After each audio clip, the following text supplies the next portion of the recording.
Hello everyone, welcome to my channel. My name is Roxy Darling and I make videos of things I create. In this video, I'll be making a 2-inch polymer clay doll head out of Living Doll Sculpting. I started off with some tin foil, shaped it into an egg, and then I used a round sculpting tool to press in where I wanted the eye sockets to be. I decided to use Living Doll sculpting clay because it's supposed to blend smoothly, and that's very important when you're working in such a small size. I did roll out my clay with my pasta roller, and now I'm just adding it to the little egg-shaped tinfoil ball that I created. I'm spending a good bit of time blending out my edges because I need it to be very smooth. And at this point, I'm noticing this clay is super soft. So heads up on that. It can be a positive and a negative. Once I get the clay smoothed, I will add some marks on the little egg-shaped buddy I got here to indicate where the eye sockets and the middle of the face are. The eye sockets and the middle of the eyes are directly in the middle of the sculpt. I did add a little indentation for the nose, and I'm going to slowly throughout this entire video add clay to the top of the head, forehead, and chin and jaw area. I'm doing that in stages because if I add too much clay at once, it will crack in the oven, and I say this out of trial by error because this is not the first sculpt that I did for this video. Yeah. The last one I did ended up being too large and it cracked from the top of the head all the way down to the jawline. So heads up on that. I am sculpting this piece to end up making a mold of it because this will be the sculpt that I'm using for the next, I would say 5 to 7 art dolls that I plan to make. So stay tuned. I will be making art dolls all throughout this year. I'm kind of obsessed and you cannot stop me now. So as I'm smoothing out the clay for the jaw area, I'm checking to see that everything is even and leaving little indications where the jaw will end, like where back in that area where the ear will be. That makes sense, right? Yeah, sure. After I press in the little eyeballs, I'm going to start adding little crescent moon shaped clay buddies to start adding the lower eyelids. I do want to preface that I end up smoothing and blending the eyelids into the eyeballs at a later point in the video. I thought they looked absolutely awful, and so yeah, I wanted to leave it in here because I wanted you to see the process, just in case you are also wanting to start sculpting your own doll faces. I know a lot of people use ones that are already made from, you know, Mattel or MGA, and I think that's really awesome, but for some reason I just wanted to sculpt my own faces. I'm not sure why, but if you do, this is part of the process. Like, I spent a lot of time on these eyes just to hate them with a sheer passion and blend them out. So yeah, if you start this journey as well, please let me know because I want to know about a fellow traveler along this way. And I also want you to know that if it starts looking like a horror show, that hey, mine started off like that too, and I think it turned out pretty decent in the long run. As you can see, I just added a triangle shape for the nose. I added more clay than I planned to use because I am going to blend it out into the forehead, and the forehead does protrude a little bit in real life, but I know a lot of people prefer the anime style nose, so you would just add an essence of a triangle, but I like a substantial nose, I'm not gonna lie. And here I am just blending it into the forehead, and I am also going to use a lot of this clay to form the nostrils of the nose, and then I do end up cutting some away. So I like to add a little more clay than I need so I can remove clay later. For me, I can get the edges to look better and more blended if I add too much clay and I cut it away as opposed to, is that the word I'm looking for? As opposed to adding clay later on. And once again, the nose area, the bottom of the nose is directly in between the line for the eyes and the bottom of the sculpt. This process is just me smoothing the clay onto the face and getting a base idea of the nose and how large or how small I want it to be. I'm going to be refining the nose and eyes and lips and everything all throughout the whole process. So I'm not looking for perfection. I'm just looking for base shape. And now I'm just doing some little indications for the nose, and then I will use a pointy tool to slowly start pressing the clay outwards to form the nostrils, and then using a similar tool to press inwards for the sides of the nose just to give an indication. I do apologize if this voiceover seems a bit wonky. It's a very cold Saturday and I am hopped up on a lot of coffee, so I do apologize. It is at this point I am freaking out about how awful this sculpt looks. So I take a break from the nose and start filling out the cheek area. It's looking like an alien, and I figure if I just focus on adding some like meat to the cheeks, it would look better.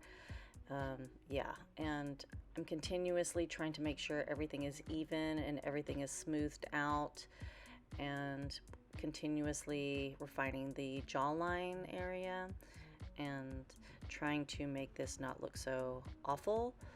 But yeah, this is why I almost didn't post this video, but I just wanted y'all to see that the process is a process.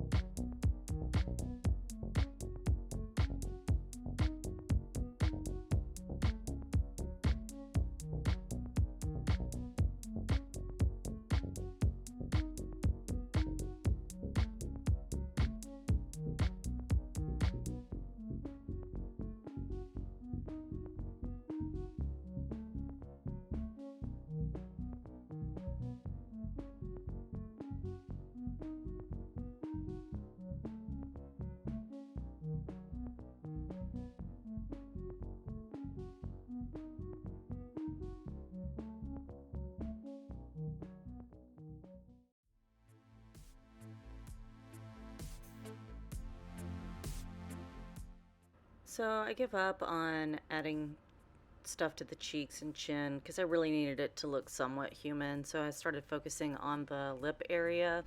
And once again, I'm adding more clay than I need because I need to fill out the whole area around the mouth, not just the lips. And I will be focusing on making a cupid's bow. I know a lot of people have an arched upper lip on their sculpts, but I love a cupid's bow, so I'm sculpting one. So there, take that.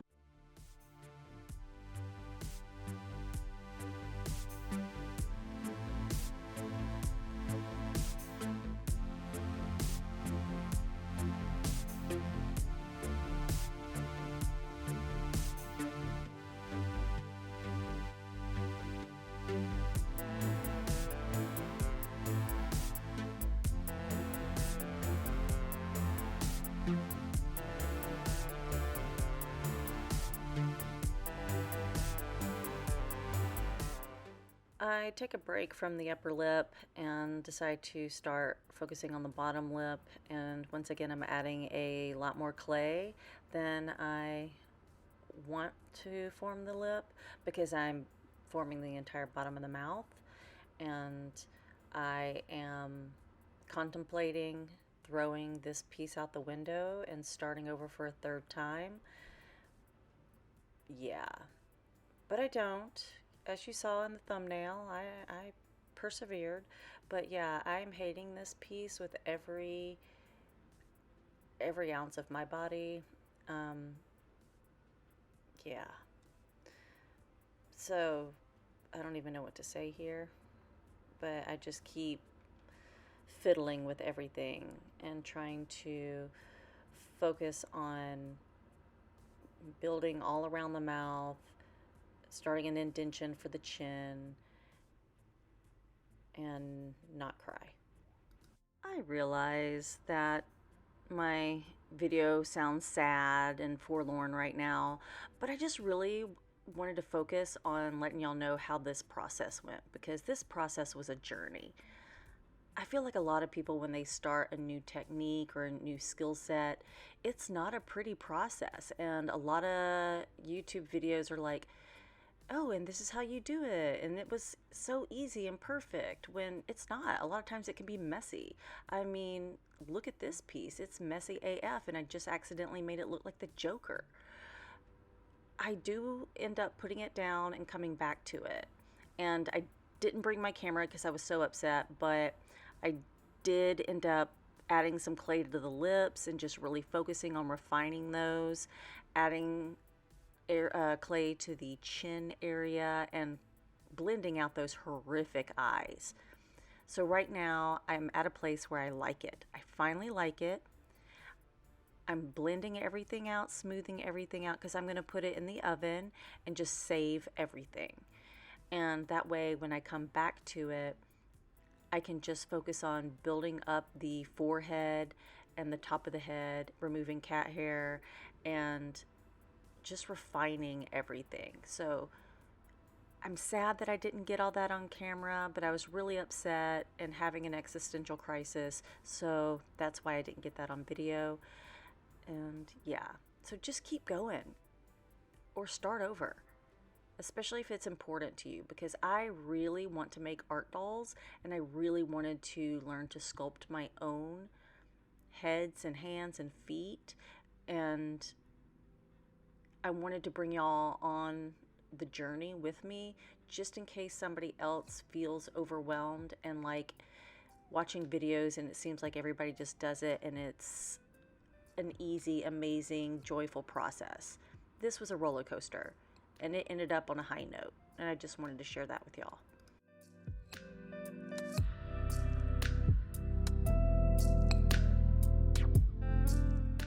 After she baked in the oven, I went through with my little sanding sponge and still focused on refining areas and sanding out any lumps or bumps that I couldn't get with my sculpting tools or my fingers.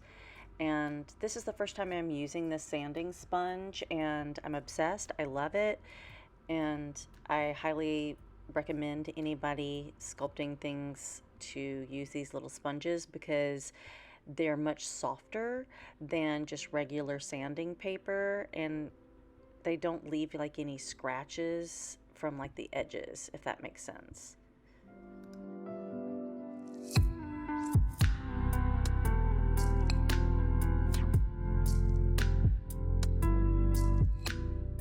Now I'm focusing on adding some clay to her brow bone just to bring it forward, because when I look at her profile, her forehead seems rather flat. So I'm just going to, since the clay is not as sticky as it was before I baked it, I'm just using some liquid Sculpey as glue and blending everything down. And then you'll see me using a brush later, and I'm using clay softener to blend out my edges. So I'm just going back and forth and using whatever feels right in that moment to get the clay to blend as much as possible, because sculpting something so small, those areas where the clay meets clay, those blends have to be seamless or they will show. Like even like 1/4 of a millimeter is big on this piece. So after I had the brow bones like enhanced and baked, now I'm going in and softening out that upper lid, because the deepness of that lid was giving Disney villain, and I do plan to make some creepy villainous type sculpts in the future. Some of them are also going to be softer, and so it's going to be easier for me in the long run to soften out that upper lid, and then just for my creepy sculpts deepen that upper eyelid with eyeshadow. So I'm also trying to pay attention to the eye shape, because when I put that upper eyelid on, it does shorten the eyeball area, and so I'm still trying to keep that even as well. Now that that eyelid is done, I'm going to do the same thing to the other side. And off camera, I am just going to add extra clay to the top of the head and jaw area and make sure the back of the head is round and smooth, because as I mentioned earlier, this piece is going to be the mold base, or the what I'm going to make the mold of. And I'm not going to do ears on this one. I saw a video where a dude sculpted the ears separately and then added them later, and I want to do that because I don't want my ears to not cast properly and end up with like a bubble or anything. And then I don't always put ears on my pieces because I kind of want to do some like bunny, cat, deer, box style ears at some point, and I don't want to have to file off the ears. So she's done, she's ready, she's sanded. Yeah, so I'm pretty happy with this piece, and I will grab the piece that I did in the last video so you can see a comparison in size, and hopefully you can notice that my skill set increased. I don't know. I'm sure you'll let me know in the comments below. But this is the plaster of Paris cast from the first one, and this is the second one. The reason the first one is much larger is because I did a series of busts, and this one I'm wanting to do full bodies. So she's smaller. I only have, what, 16 inches of height on my shelves. So I gotta work within that parameter. Thank you for sticking with me on this video. I know it was kind of a hot mess, but so was this process, so I thought it fit. And I will see you soon with ears, feet, and hands.